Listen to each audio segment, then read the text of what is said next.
Di dunia ini, pria dan wanita hidup bersama, berbagi kamar mandi dan shower yang sama tanpa dinding atau tirai apapun. Ini bukanlah penjara, melainkan kenyataan yang terjadi 100 tahun kemudian, ketika kondisi bumi telah benar-benar rusak dan alam runtuh sepenuhnya. Segelintir orang yang berhasil bertahan hidup, kemudian bersatu dan membangun sebuah dunia baru. Di kota besar ini, setiap orang dibagi ke dalam beberapa kelompok. Kelompok pertama adalah para cendekiawan, mereka yang bekerja dengan pikiran, memajukan teknologi dan pengetahuan. Kelompok kedua adalah para pekerja yang bertani di ladang dan dikenal sangat jujur. Kelompok ketiga adalah orang-orang yang menjunjung kejujuran dan tidak pernah berbohong demi menegakkan keadilan di kota. Kelompok keempat adalah para pemberani yang bertugas melindungi kota. Sementara itu, kelompok kelima terdiri dari orang-orang yang tidak mementingkan diri sendiri, yang selalu membantu sesama tanpa mengharapkan imbalan apapun. Bersama-sama, kelima kelompok ini menjaga keseimbangan kota. Ketika seorang anak menginjak usia 18 tahun, mereka diwajibkan mengikuti sebuah tes khusus. Tes tersebut akan menunjukkan kelompok mana yang paling sesuai dengan pola pikir mereka. Pada hari pemilihan, mereka diberi kebebasan untuk memilih kelompok yang mereka inginkan. Namun, memilih kelompok yang berbeda dari orang tua berarti mereka harus meninggalkan rumah selamanya. Karena itulah, sebagian besar anak memilih kelompok yang sama dengan orang tua mereka.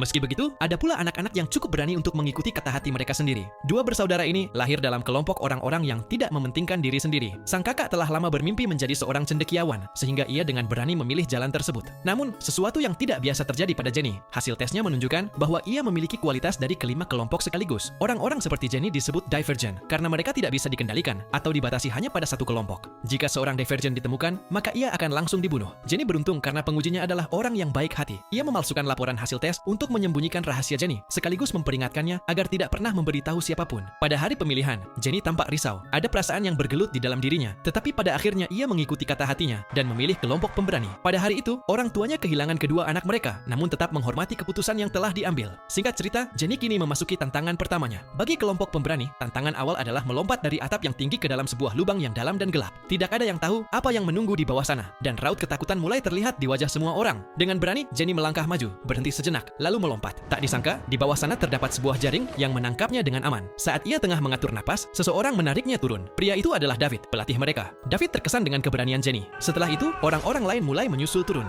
David kemudian membagi mereka menjadi dua kelompok. Satu untuk mereka yang sejak lahir berada di kelompok pemberani, dan satu lagi untuk para pendatang baru, termasuk Jenny. David secara pribadi melatih para pendatang baru. Setelah pembagian itu, semua orang dibawa ke asrama, tempat kamar mandi dan toilet benar-benar terbuka tanpa sekat. Seminggu kemudian, kompetisi pun dimulai. Kedua kelompok saling bersaing, dan mereka yang paling lemah akan dikeluarkan dari kelompok, lalu dibiarkan hidup sendirian sebagai pengemis di jalanan. Proses pelatihan berlangsung keras, meliputi pertarungan, menembak, dan tes ketahanan. Jenny yang bertubuh kecil sering kali kalah, dan hampir setiap sesi latihan, ia selalu berada di posisi terbawah. Namun Jenny tidak mudah menyerah. Ia bertekad untuk lulus apapun yang terjadi. Dengan berlatih sendirian sepanjang malam, tanpa ia sadari, David sering mengawasinya dan diam-diam memberinya nasihat. Seiring waktu, perasaan cinta pun perlahan tumbuh di antara mereka berdua.